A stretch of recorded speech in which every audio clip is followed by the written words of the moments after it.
Hello guys, natapos na ang July 1st natin. Ito yung July 1st natin.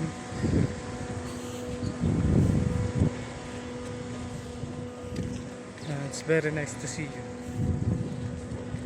Muraho. So naglalakad tayo ngayon. Medyo naka-incline tong nilalakaran natin no.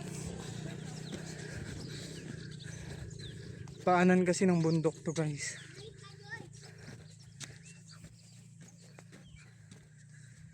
Ayan, so every hapon lalakarin natin to. Yeah?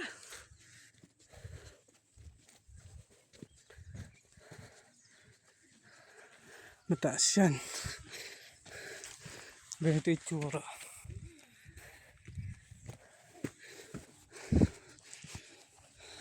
Lalakad tayong 5 to 10 minutes. Pero paakyat. Yan, hinihinga tayo. Pero maganda rin tong exercise. Talagang lalakas yung stamina mo. Kasi pag nasanay ka na, hindi ka nahihingalin. Ayan. So, maglalakad muna ako, di ako makapagsalita.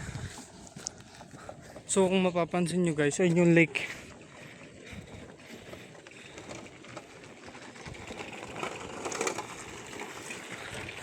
Kaso sobrang taas niya. Siguro mga around 35 yung angle nitong dinadaanan natin. Hanggang doon yan sa baba. Ayan yung pinagtatrabaho nating lake. Ang tawag dyan ay Lake Kivu. So border yan ng Democratic Republic of Congo at ng Rwanda. Yung mountain na yun, yan na yung Congo border.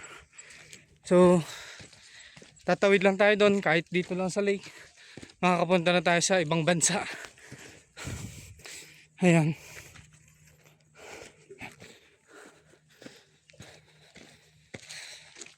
Nakapagod nga lang, pero maganda exercise to pang hapon. Tsaka umaga lalakad din tayo. Pero may sasakyan naman tayo, pero preference kong maglakad para meron ding activity bago umuwi tsaka bago pumasok. Hi, how are you? Okay. Ako nga pala si Jeff, ang inyong culturist sa Africa. See ya. God bless you.